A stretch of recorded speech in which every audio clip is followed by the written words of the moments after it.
¿Quién crees que es Jesús? ¿Un gran maestro moral? ¿Un profeta sabio? ¿Un revolucionario que quiso cambiar el mundo? Esas son las respuestas que dan muchos de los que no se consideran cristianos, y el resto de ellos cree que Jesús es un ser mitológico o una leyenda o alguna bobada por el estilo. El problema con todo esto es que Jesús no nos dejó ninguna de esas opciones. O Jesús era un loco, alguien con delirios de grandeza que se creía Dios, o era un mentiroso, un manipulador que engañó deliberadamente a miles de personas, o es quien dijo ser, el Hijo de Dios. Y si lo piensas bien, eso lo cambia todo, porque si Jesús era un loco, sus enseñanzas no valen más que las de cualquier fanático. Si era un mentiroso, entonces el cristianismo entero se derrumba como un castillo de arena. Pero si era quien dijo ser, entonces no estamos frente a un maestro entre otros, sino ante el mismo Dios hecho carne que vino a reconciliar al mundo consigo mismo. Ahora bien, ¿por qué no puede ser simplemente un maestro moral, como muchas personas dicen? Pues porque los maestros morales enseñan a las personas a ser mejores desde algún criterio humano, como la humildad, la autonegación, la igualdad o cualquier otro. Pero Jesús iba más allá y apelaba a la fe, al perdón y a la adoración de Dios. Enseñaba a las personas a encontrarse con Dios. O sea, un maestro moral puede decirte cómo vivir, pero Jesús decía ser la vida misma. O sea, sus palabras no giraban en torno a la ética, sino a su propia persona. Él decía, yo soy el camino, la verdad y la vida. O nadie viene al Padre sino por mí. Nadie que se considere simplemente un maestro moral habla así. Además, su opinión sobre sí mismo no era la de un reformador ni la de un profeta inspirado. Jesús se consideraba igual a Dios. Y aquí está lo incómodo. A Jesús no lo crucificaron por enseñar ser amable con tu prójimo, sino por hablar y actuar como Dios. Sus palabras no eran consejos, sino que eran declaraciones divinas. O sus obras no eran solo actos de bondad, eran señales milagrosas de autoridad. ¿Sí lo ves? Si reducimos a Jesús a un coach inspirador, estamos tergiversando sus propias palabras. Pero si lo tomamos en serio, entonces sus obras, sus señales y su tumba vacía exigen una respuesta de nuestra parte. Porque si de verdad afirmó ser Dios, y hay evidencia de sobra de que lo hizo, entonces no basta con admirarlo. Hay que decidir qué vamos a hacer con él. Quiero que evaluemos a Jesús con las mismas herramientas que un abogado o un investigador usa para abordar un caso. Y hay que empezar con dos tipos de evidencia: la directa y la indirecta. La evidencia directa es lo que una persona afirma de sí misma o lo que otros afirman de esa persona. En un juicio, por ejemplo, la evidencia directa incluye la declaración del acusado y el testimonio de los testigos.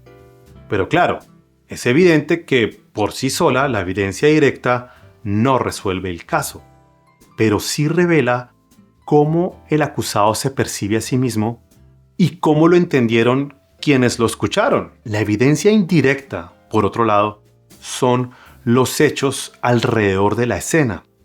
Son eventos, señales, circunstancias verificables, objetos. Todo eso debe interpretarse a la luz de toda la escena para llegar a una conclusión. Y con Jesús haremos lo mismo.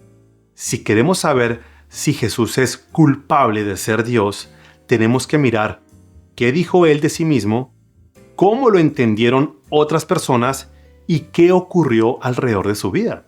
Así que hoy nos concentraremos en sus propias afirmaciones y en algunas señales claves que apuntan a su deidad. Y en otros videos entraremos a fondo en la fiabilidad de las fuentes o la cronología de los testimonios y toda la evidencia circunstancial, es decir, la evidencia indirecta. Pero, si te estás preguntando si los evangelios son realmente fuentes confiables, vale recordar una cosa.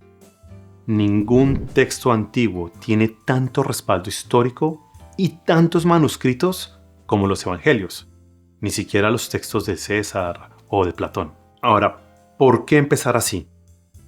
Porque si Jesús no afirmó ser Dios, no tienes por qué confiar en sus reclamos morales, ni en su visión del ser humano o en sus promesas de vida eterna. Puedes quedarte con un Jesús ético y desechar todo el resto. Pero si Jesús es Dios y dejó pruebas verificables, en palabras, en obras y en un sepulcro vacío, entonces todo cambia. Tu identidad, tu culpa, tus esperanzas, tu modo de amar y de sufrir y hasta tu eternidad cambian. E ignorar todo esto no te hace neutral. Te deja sin respuesta para lo que más duele y lo que más anhelas.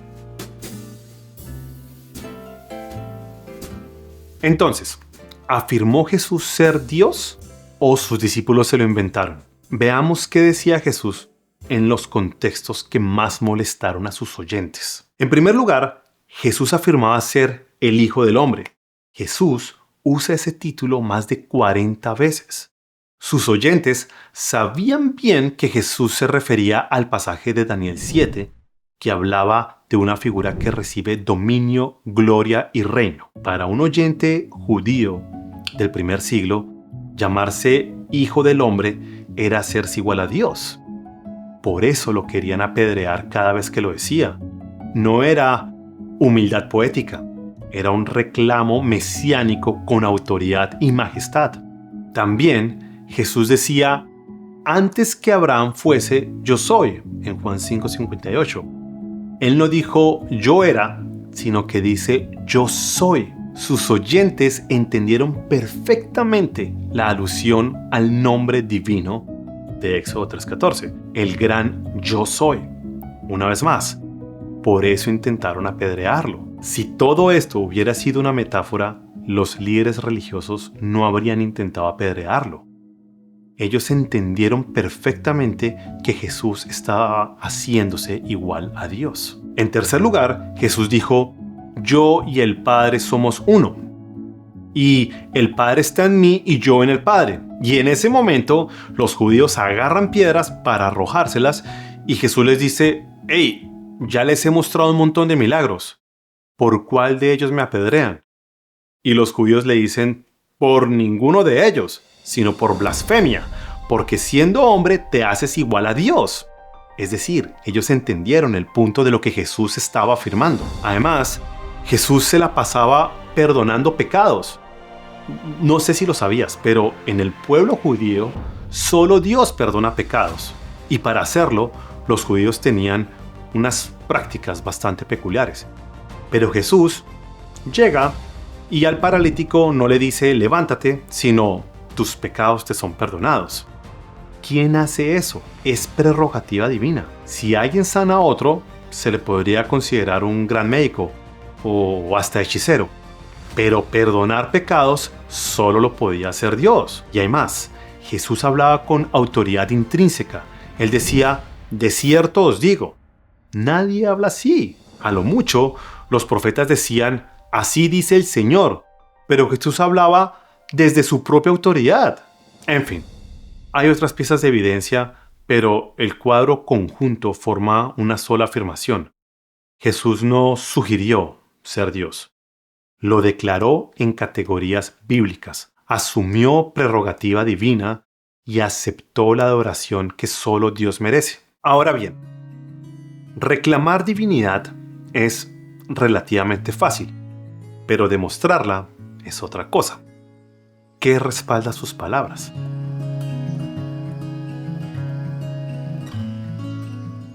Si te pones a pensar, los evangelios no presentan milagros como fuegos artificiales, sino como señales, actos que apuntan a una identidad. Por un lado, las señales tenían contenido, sanidades, dominio sobre la naturaleza, autoridad sobre espíritus, multiplicaciones. O sea, no son trucos de magia aislados, ¿sí? Sino la irrupción del reino de Dios en la historia, cumpliendo expectativas proféticas. En adición a eso, muchos milagros ocurren entre multitudes y con opositores presentes. La controversia, por ejemplo, para sanar el sábado, sucede a la vista de todos, de los que lo querían y de los que no. Y por supuesto, la señal decisiva es la resurrección. La tumba vacía, el intento de los judíos por explicarlo como un cuerpo robado, la transformación de un montón de discípulos que pasaron de estar acobardados a dar su vida por proclamar que Jesús había resucitado, o la tradición súper antigua de las apariciones, incluyendo a escépticos como Tomás, pero también a Santiago, también a Pablo, y todo eso constituye el sello de autenticidad del reclamo que Jesús hacía: destruir este templo y en 3 días lo levantaré. Entonces, si las palabras, obras y resurrección son verdaderas, todo converge a un mismo punto: Jesús es Dios. Si Jesús es verdadero Dios y verdadero hombre, surge la gran pregunta: ¿cómo se sostienen juntas ambas afirmaciones sin caer en una contradicción? La fe cristiana afirma que Jesús es 100% hombre y 100% Dios. ¿Y cómo es eso posible? Bueno, lo primero que tenemos que entender es que si Dios es real, debemos esperar misterio, pero no incoherencia. Que Jesús sea Dios y hombre no es una contradicción lógica, porque no hablamos de la misma categoría. Jesús no es 100% Dios y 100% hombre en el mismo sentido. En su naturaleza, Jesús es divino. En su experiencia es humano. Eso es un misterio, pero no es absurdo. Cuando la Biblia dice que en él habita corporalmente toda la plenitud de la deidad, no está diciendo que Jesús fuera mitad Dios y mitad hombre, ni que alternara entre un modo divino y un modo humano como si cambiara de máscara. La fe cristiana sostiene algo mucho más delicado: que ambas naturalezas coexisten en una sola persona, unidas pero sin mezclarse ni anularse mutuamente. Cuando Jesús tiene hambre, no es su divinidad la que necesita pan, es su humanidad. Y cuando conoce los pensamientos del corazón humano, no es su cerebro humano haciendo un cálculo rápido, es su divinidad actuando a través de su humanidad. En otras palabras, la persona es una, pero actúa desde 2 naturalezas que cooperan perfectamente. Lo humano se convierte en el instrumento de lo divino. Y esta unión, la llamada unión hipostática, no es un capricho teológico, sino que resuelve un dilema moral y metafísico al mismo tiempo. Si Jesús fuera solo humano, su muerte podría inspirar, pero no podría salvar. Sería el sacrificio de un mártir admirable, pero no la redención de la humanidad. Y si fuera solo divino, no podría representar a los hombres. Sería un Dios impasible. Por eso, para que la cruz tenga poder redentor, el que muere tiene que ser humano, y el valor de su muerte tiene que ser infinito. Solo el Dios hombre cumple ambas condiciones. En Jesús, Dios no solo perdona desde lejos, sino que entra en la historia, sufre en carne propia y transforma el sufrimiento del ser humano en rescate. Dios se ha hecho uno en nosotros. Y eso significa que no hay lágrima, soledad o duda humana donde Él no haya estado primero. La encarnación no solo explica cómo Dios nos salva, sino que también explica por qué Él puede comprendernos. Y ahora, si este Dios realmente se hizo uno de nosotros, ¿qué implica eso para ti? Y ahí es donde todo este argumento se vuelve personal.